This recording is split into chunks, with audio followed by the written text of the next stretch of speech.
আকাশবাণী কলকাতা। স্থানীয় সংবাদ পড়ছি শুভ্রা চক্রবর্তী। বিশেষ খবর। সংখ্যালঘু সম্প্রদায়ের সামগ্রিক উন্নয়নে রাজ্য সরকার বদ্ধপরিকর বলে মুখ্যমন্ত্রী মমতা ব্যানার্জি জানিয়েছেন। জমি জটের কারণে রাজ্যে মেট্রো সহ রেলের অন্যান্য প্রকল্পের কাজ এগোনো সম্ভব হচ্ছে না বলে রাজ্যসভায় অভিযোগ করেছেন রেলমন্ত্রী অশ্বিনী বৈষ্ণব। রাজ্য সরকার স্ক্রাব টাইফাস এবং লেপ্টোস্পাইরোসিসে আক্রান্তদের পরীক্ষা ও চিকিৎসার জন্য নোডাল কেন্দ্রের সংখ্যা আরও বাড়ানোর সিদ্ধান্ত নিয়েছে। দক্ষিণ 24 পরগনার গঙ্গাসাগর সংলগ্ন এলাকা কোনো ঐতিহাসিক গুরুত্ব না থাকায় ভারতের পুরাতাত্ত্বিক সর্বেক্ষণ এএসআই এর আইন মেনে তাকে হেরিটেজের তকমা দেওয়া যাবে না বলে কেন্দ্রীয় সরকার জানিয়েছে। বঙ্গ রঙ্গমঞ্চের বিশিষ্ট নট নাট্যকার ও পরিচালক হরিমাধব মুখোপাধ্যায় প্রয়াত। আসছি বিস্তারিত খবরে। সংখ্যালঘু সম্প্রদায়ের সামগ্রিক উন্নয়নে রাজ্য সরকার বদ্ধপরিকর বলে মুখ্যমন্ত্রী মমতা ব্যানার্জি জানিয়েছেন। গতকাল হুগলির ফুরফুরা শরীফে সরকারি উদ্যোগে আয়োজিত এক ইফতার সমাবেশে অংশ নিয়ে এক্ষেত্রে রাজ্য সরকারের বিভিন্ন পদক্ষেপের কথা তিনি তুলে ধরেন। ফুরফুরায় নির্মীয়মান পলিটেকনিক কলেজ এবং 100 শয্যার হাসপাতাল পীর মোহাম্মদ আবু বকর সিদ্দিকী আল কুরেশির নামাঙ্কিত করা হবে বলেও মুখ্যমন্ত্রী ঘোষণা করেন।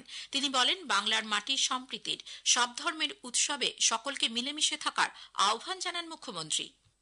আমি মনে করি বাংলার মাটি সম্প্রীতির মাটি। যেমন দোল হোলির মোবারক জানিয়েছি, আমি তেমনি রমজান মাসে সকলের রোজা আল্লাহ তাআলা কবুল করুক।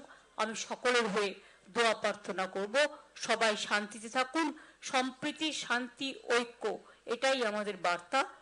ওবিসি সার্টিফিকেট সংক্রান্ত মামলার জন্য রাজ্যে নিয়োগ প্রক্রিয়া থমকে রয়েছে। আইনি জটিলতা মিটে গেলেই ওই সমস্ত পদে নিয়োগ শুরু হবে বলেও জানান মুখ্যমন্ত্রী। তার ফুরফুরা শরীফে আসার উদ্দেশ্য নিয়ে বিরোধীদের কটাক্ষ এবং এক শ্রেণীর সংবাদ মাধ্যমে প্রকাশিত রিপোর্টে হতাশা ব্যক্ত করে মুখ্যমন্ত্রী বলেন, সাম্প্রদায়িক বিভেদে তিনি বিশ্বাসী নন, তাই সব সম্প্রদায়ের উৎসব অনুষ্ঠানে যোগ দেন তিনি। ফুরফুরা শরীফের পীরজাদারাও মুখ্যমন্ত্রীর সম্প্রীতির বার্তার প্রশংসা করে বলেন, কিছু অশুভ শক্তি রাজ্যে হিন্দু মুসলিম সুসম্পর্কে ফাটল ধরানোর চেষ্টা করছে। এই বিষয়টির দিকে মুখ্যমন্ত্রী বিশেষভাবে নজর রেখেছেন। এদিকে প্রদেশ কংগ্রেস সভাপতি শুভঙ্কর সরকারও গতকাল ফুরফুরা শরীফের প্রতিষ্ঠাতা আবু বকর সিদ্দিকীর প্রয়াণ দিবসে সেখানে গিয়ে তার প্রতি শ্রদ্ধা জানান। পশ্চিমবঙ্গের দায়িত্বপ্রাপ্ত এআইসিসির পর্যবেক্ষক গোলাম আহমেদ মীর, আসফ আলী খান, অম্বা প্রসাদও শ্রদ্ধা জ্ঞাপন করেন। অন্যদিকে প্রবীণ কংগ্রেস নেতা প্রাক্তন সাংসদ অধীর চৌধুরী বলেছেন, প্রদেশ কংগ্রেস সভাপতির ফুরফুরা শরীফ যাওয়ার পেছনে কোনো রাজনৈতিক উদ্দেশ্য নেই, তবে মুখ্যমন্ত্রী মমতা ব্যানার্জি সংখ্যালঘুদের ভোট জেতার লক্ষ্যেই সেখানে গেছেন। এদিকে মুখ্যমন্ত্রীর ফুরফুরা শরীফে যাওয়াকে কেন্দ্র করে রাজনৈতিক তরজার দিনই রাজ্যসভায় বিজেপি সাংসদ শ্রমিক ভট্টাচার্য বাংলাদেশের লেখিকা তাসলিমা নাসরিনকে বাংলায় ফেরানোর দাবি জানিয়েছেন। গতকাল রাজ্যসভায় তিনি বলেন, তাসলিমার কাছে কলকাতা প্রাণের শহর। মৌলবাদের কাছে আত্মসমর্পণের দিন শেষ করে তাসলিমার প্রত্যাবর্তনের পক্ষে সওয়াল করেন তিনি। নাম না করে 2007 নভেম্বরে তৎকালীন কংগ্রেস নেতা, পরে তৃণমূলের সাংসদ হওয়া প্রয়াত ইদ্রিস আলী এবং বাম সরকারের ভূমিকা নিয়েও প্রশ্ন তোলেন বিজেপি সাংসদ। এদিকে প্রবীণ কংগ্রেস নেতা অধীর চৌধুরী এ বিষয়ে বলেন, নতুন করে এই বিষয় নিয়ে রাজ্যে বিশৃঙ্খলা সৃষ্টির চেষ্টা হচ্ছে।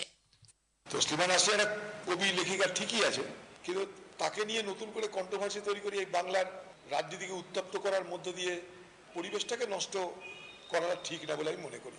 দলীয় শৃঙ্খলা ভঙ্গের দায়ে অভিযুক্ত ভগবান গোলার তৃণমূল কংগ্রেস বিধায়ক হুমায়ুন কবিরকে আজ শৃঙ্খলা রক্ষা কমিটি তলব করেছে।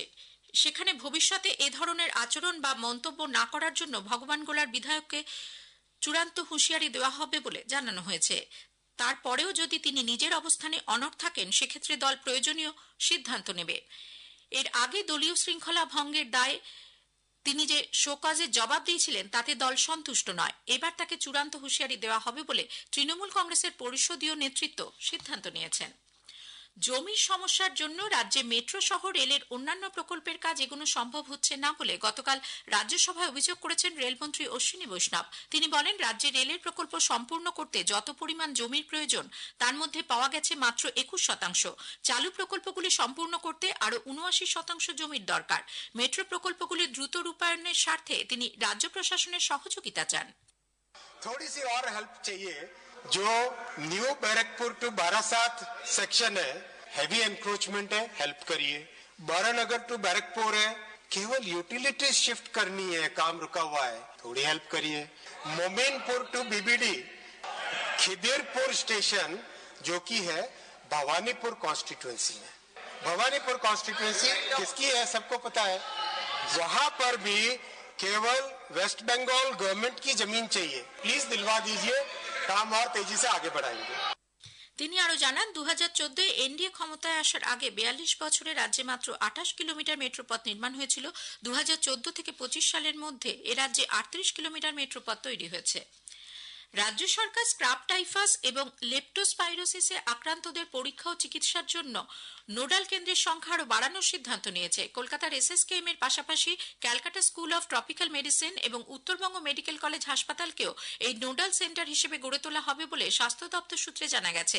সেন্টারগুলিতে আইজিএম এলাইজা কিট কেনার জন্য বরাদ্দ হয়েছে প্রায় 5.5 লক্ষ টাকা। এর মধ্যে এসএসকেএম ও স্কুল অফ ট্রপিক্যাল মেডিসিনের জন্য বরাদ্দ হয়েছে 1,90,000 টাকা। উল্লেখ্য, এতদিন এই রোগের চিকিৎসার জন্য একমাত্র ডায়মন্ড হারবার মেডিকেল কলেজ হাসপাতালকেই নোডাল সেন্টার হিসেবে ব্যবহার করা হতো। এই খবর প্রচারিত হচ্ছে আকাশবাণী কলকাতা কেন্দ্র থেকে। আমাদের সংবাদ শোনা যাবে ইউটিউব চ্যানেল আকাশবাণী সংবাদ বাংলা, ফেসবুক ও ইনস্টাগ্রাম আকাশবাণী সংবাদ কলকাতা এবং এক্স হ্যান্ডেল AIR নিউজ কলকাতাতে। দক্ষিণ 24 পরগনার গঙ্গাসাগর সংলগ্ন এলাকার কোনো ঐতিহাসিক গুরুত্ব না থাকায় ভারতের পুরাতাত্ত্বিক সর্বেক্ষণ ASI এর আইন মেনে তাকে হেরিটেজের তকমা দেওয়া যাবে না বলে কেন্দ্রীয় সরকার জানিয়েছে। লোকসভায় গতকাল তৃণমূল কংগ্রেস সাংসদ মালা রায়ের এক প্রশ্নের উত্তরে কেন্দ্রীয় পর্যটন মন্ত্রী গজেন্দ্র সিং শেখাওয়াত জানান, গঙ্গাসাগর কোনোভাবেই এই আইনের ধারায় আসে না। সে কারণে গঙ্গাসাগর মেলাকে জাতীয় মেলা বা হেরিটেজের তকমা দেওয়া নিয়ে কেন্দ্রীয় সরকারের কোনো চিন্তা ভাবনা নেই। উল্লেখ্য, গঙ্গাসাগর মেলাকে জাতীয় মেলার স্বীকৃতি দেওয়ার দাবিতে রাজ্য সরকার বেশ কিছু বছর ধরেই সরব।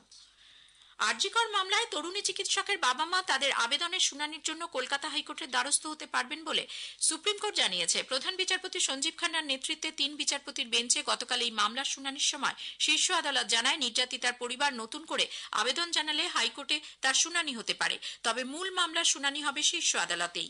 এই মামলায় পরবর্তী শুনানির দিন ধার্য হয়েছে 13 মে। ওই দিনই সুপ্রিম কোর্টের প্রধান বিচারপতি সঞ্জীব খান্নার অবসর নেওয়ার কথা। নবনিযুক্ত বিচারপতি জয়মাল্য বাগচিও গতকাল 3 বিচারপতির বেঞ্চে ছিলেন। গতকাল শুনানি শেষে নির্যাতিতার বাবা মা জানান, তারা যা হারিয়েছেন তার ফিরে আসবে না। আর কোনো বাবা মায়ের সঙ্গে যাতে এমন না হয় তা নিশ্চিত করতেই তাদের এই লড়াই। উত্তরবঙ্গ মেডিকেল ও হাসপাতালে এক ডাক্তারি পড়ুয়াকে শোকজ করার প্রতিবাদ জানাতে এ কলেজের ডিন অনুপম নাথ গুপ্তার সঙ্গে কথা বলতে যাওয়া কয়েকজন ছাত্রকে মারধরের অভিযোগ উঠেছে। গতকাল ওই পড়ুয়ারা হাসপাতালের প্রিন্সিপাল ডক্টর ইন্দ্রজিৎ সাহার সঙ্গে দেখা করে ডিনের অপসারণ চেয়ে স্মারকলিপি দেন। 12 তারিখের ঘটনার পূর্ণাঙ্গ তদন্তের দাবি জানান তারা। উল্লেখ্য, গত 12 মার্চের এই ঘটনায় দুপক্ষের মধ্যে হাতাহাতিতে বেশ কয়েকজন পড়ুয়া আহত হন বলে খবর। বাগডোগরা বিমানবন্দর সংলগ্ন এলাকা থেকে বিপুল পরিমাণ ব্রাউন সুগার সহ এক ব্যক্তিকে গ্রেপ্তার করেছে পুলিশ। গোপন সূত্রে খবরের ভিত্তিতে গতকাল স্পেশাল অপারেশন গ্রুপ এবং বাগডোগরা থানার পুলিশ হাতবদলের সময় ওই ব্যক্তিকে ধরে ফেলে। ধৃতের কাছ থেকে উদ্ধার হয়েছে 507 গ্রাম ব্রাউন সুগার। ধৃত চমন আলী ইসলামপুরের বাসিন্দা বলে জানা গেছে। আজ তাকে শিলিগুড়ি মহকুমা আদালতে তোলা হবে। বঙ্গ রঙ্গমঞ্চের বিশিষ্ট নট নাট্যকার ও পরিচালক হরিমাধব মুখোপাধ্যায় প্রয়াত। গতরাতে কলকাতার একটি বেসরকারি হাসপাতালে তিনি শেষ নিঃশ্বাস ত্যাগ করেন। বয়স হয়েছিল 84। কিছুদিন ধরে তিনি অসুস্থ ছিলেন। উত্তরবঙ্গের বালুরঘাটের ভূমিপুত্র হরিমাধব বাবু 6 দশকে আরো কয়েকজনের সঙ্গে ত্রিতীর্থ নাট্যদল গঠন করে একের পর এক অবিস্মরণীয় নাট্য প্রযোজনা দর্শকদের উপহার দেন। 3 বিজ্ঞানী, ভাঙাপট, দেবী গর্জন, গ্যালিলিও, দেবাংশী, জল, তুগলক, বিছন সহ বহু নাটক কলকাতা তথা রাজ্য ছাড়িয়ে একাধিকবার জাতীয় স্তরে বিদগ্ধ নাট্য দর্শকদের মুগ্ধ করেছে। সঙ্গীত নাটক একাডেমি সহ জাতীয় ও রাজ্য স্তরের অসংখ্য পুরস্কার ও সম্মানে ভূষিত হরিমাধব বাবু কলকাতা থেকে দূরের এক প্রত্যন্ত শহরে থেকে বাংলা তথা দেশের নাট্য দর্শকদের যে নাট্য অভিজ্ঞতার মুখোমুখি দাঁড় করিয়েছেন তা এক কথায় অবিশ্বাস্য। হরিমাধব বাবুর প্রয়াণে বাংলার নাট্যমহলে শোকের ছায়া। ঠাকুর শ্রী শ্রী রামকৃষ্ণদেবের অন্যতম পার্ষদ স্বামী যোগানন্দ মহারাজের 165তম জন্মতিথিতে আজ বেলুর মঠ, সারদা মঠ সহ রামকৃষ্ণ মিশনের সব কেন্দ্রগুলিতে সকাল থেকে বিশেষ পূজাপাঠের আয়োজন চলছে। ইস্টবেঙ্গল পিশন ট্রফি ক্রিকেটের ফাইনালে উঠেছে। গতকাল সেমিফাইনালে তারা 80 রানে কালীঘাটকে হারিয়ে দেয়। শেষ করার আগে স্থানীয় সংবাদের বিশেষ কিছু অংশ আরো একবার। সংখ্যালঘু সম্প্রদায়ের সামগ্রিক উন্নয়নে রাজ্য সরকার বদ্ধপরিকর বলে মুখ্যমন্ত্রী মমতা ব্যানার্জি জানিয়েছেন। জমি জটের কারণে রাজ্যে মেট্রো সহ রেলের অন্যান্য প্রকল্পের কাজ এগোনো সম্ভব হচ্ছে না বলে অভিযোগ করেছেন রেলমন্ত্রী অশ্বিনী বৈষ্ণব। স্থানীয় সংবাদ শেষ হলো। এর পরের খবর 9:15 মিনিটে।